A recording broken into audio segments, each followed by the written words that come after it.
Okay guys, in this video, I'm going to be playing 200 NL in a club that I will not disclose. Also, I'm going to show you some unique concepts that I have developed myself. I hope you guys enjoyed the video. So in this hand, let me explain something. It's a limp pot. I am under the gun. Click it. 11 is not in the hand. So I am on the gun and I limped. The reason why I play limping strategy under gun is because, first off, this is anti, so it's always appropriate to limp anywhere you want. You can have a limping range anywhere. But even if it was not anti, I like to limp under the gun because people play poorly against it. When they ISO you with 3x, 4x, which is not the correct size when you have the correct limping range. So when you have the correct limping range, people are supposed to ISO you way bigger, like 6x, 7x.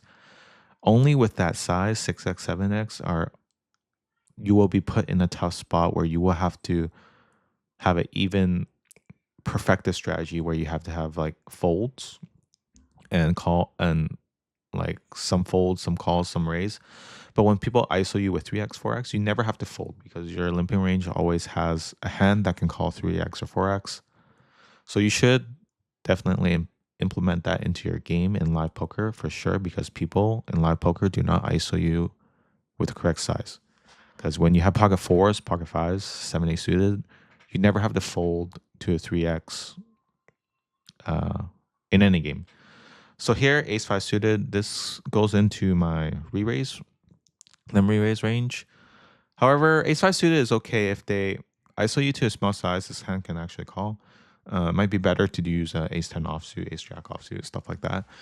Okay, enough with the limping stuff. This is a limp pot. Flop checks through.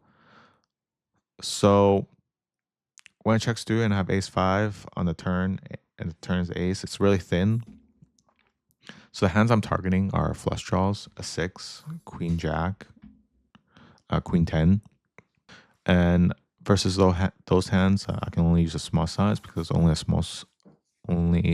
small size can be called by those hands. So Frogland calls, and on the river, I'm debating between, there's two scenarios. One scenario, he has flush draws, and second scenario, he does have like jack 10, queen 10, but I believe those hands will not call. So I want to make money off his flush draw, on his missed flush draw. So there's a lot of lines that I'm seeing right now. There's missed flush draws, there's queen 10, jack 10, and there's trapped hands, which is really rare. And also I'm thinking about, if I value bet here, what worse hands will call me. I feel like there was none at the time. So if I bet ace 5, is he gonna call a worse hand? What worse hand can call me? Like, that'd be queen 10 and jack 10. And those hands at the time I thought would never call me. So if no worse hands can call me, there really is no point of betting unless I'm turning my hand to a bluff. If I'm turning my hand into a bluff, what better hands will fold? There is none. So I think the only logical choice is to check here. So I check and he overbets. This is kind of the worst size to see. You want to see it. You want to see a smaller size because recreational players bluff with small sizes, not with overbet. Overbet is usually reserved for regs. So when he overbets here, it is the proper size for him actually, because he's repping really thin. He's repping queen jack and then bluffs. Although you have to think about, like, when people choose a size, some people like never bluff with this size. So that could be a problem, because if they never bluff the size and you call it, you're obviously punting, but you never know because you just sat down with the guy and you don't know him. But when people are repping really thin, he has a ton of flush draws, and he's only repping queen jack, I have to call here. I do sound like a fish because fish always love to put people on flush draws, but the majority of his hands are actually just flush draws here, because on the flop, he has no king. So he's only repping queen jack. If he had a king, yes. If a king was in his range, yes, he can use his size. But at the time, I determined that he had no king X in his range because he's in the cutoff and he checked the flop. So nobody checks a flop with a king in position here. So I did call. And had queen jack, which is unfortunate, which made me suspect that he never bluffs with overbet, but won't know until I play more with him. Because what happens if he has 4 or 5 diamonds? He checked queen jack of diamonds on flop. So if he has 4 or 5 diamonds, what would he have done? Maybe he on the river he would choose a smaller sizing, which means in this line or this world or this universe or whatever, he would never bluff with this would never be a bluff. But I don't know that, so yeah, it's an unfortunate situation. But I think I would have to call given my line. I bet small on the turn and I check the river. It's hard for me to fold. It's hard for anyone to fold. But maybe I'm not elite enough to understand that the overbet here is just extremely underbluff. But it is a club game. Maybe I'm just way too results oriented here, and it could be perfectly okay. It's hard to know. This is like the problem with poker. You play one hand with someone, and the answer might never be there, because it's just one hand. Okay, in this hand, it's a pretty short one. So I 3-bet king jack off versus under gun. It's pretty bad. I could probably just call. It's very debatable. Like, oh, you 3-betting king jack off versus under gun. It looks so bad. But he varies his opening size. Some hands he opens 2x. Some hands he opens 3x. So as a general rule, when they open smaller, they're weaker. So I'm gonna put this hand into the 3-bet. And then he 4-bets me to 30 big blinds, which could it be the proper size when we're 125 deep? I think it is. But I don't like to use this size because if I was him as a 4-bet, because it doesn't really inspire me to do. If he has a value hand, I think it's really bad. If he's bluffing, then hats off to him. Like, I think it's a really good play if you're bluffing. But if he has a value hand, what I'm trying to say here is like if you're in this guy's position, Frogland, and you have it's better to always like 4-bet smaller because that will allow me to call with like king jack suited. It might possibly inspire me to like 5-bet click with king jack off, like some weird hand. Like I wanted to do something because this guy has 43 VPIP. I mean, I have pretty high VPIP as well. Like he's pretty active. But if you want to inspire me to like do something like call or 5-bet click you have to use a smaller size, in my opinion, especially when you're in position. Because I did want to do something, but against this size, like it's just too strong. Even though it could be the appropriate size, like it's not every day where you're playing 4-bet pots in like a soft club game when you're like 125 deep. So it's possible that he could be just like 4-bet bluffing me with a big size every time. But let's say he made it like 25 or something, or like 23, then I was probably gonna click him with king jack off. But this big size just didn't give me any inspiration to do that. So I think in game, it's just best to use a smaller size 4-bet in position. And I don't believe he was like bluffing because if I have like, because I have too many shoving hands. Like if I've shoved like ace king, queens, jacks, any value hand, like it's a pretty grim spot for him to 4-bet big size and then fold. So that, which leads me to believe that like he just doesn't have any folds and he just has value. So I think the key takeaway here is if you're battling someone, like you gotta use more small sizes to like just inspire people to do something. Like I can't even call king jack suited here. Like it would just be too bad. If it was 25 blinds, then I can call a lot of stuff like king jack suited, ace 10 suited, stuff like that. But just the size is too big. Okay, in this hand, we're not folding king queen in the ante game. So we can three bet or we can call. I think versus very short guy, I prefer to call here in a more recreational game.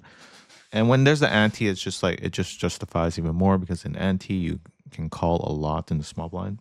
And I think this hand fits in perfectly. It'd be pretty disgusting to three bet fold a hand this good when it's 62 big blinds deep. So we just call. I think it's great. Flop is king 6-9. I'm gonna check. And here, like some people, I wouldn't say it's a mistake.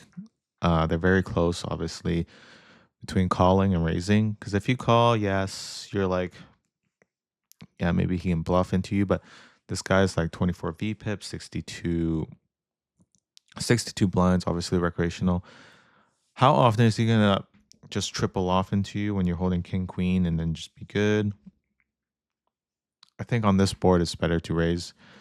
I also like to find a lot of these flop raises with top pair because I have like an insane amount of bluffs. I over bluff the flop actually. So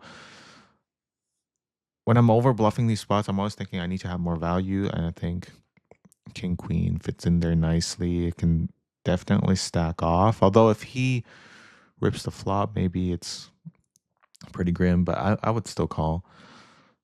So yeah, let's talk about the bottom of our value range first. I think it's good to think about these things. I think in this spot you can raise like any king, even ace nine, even a nine to be honest, but you're not stacking off.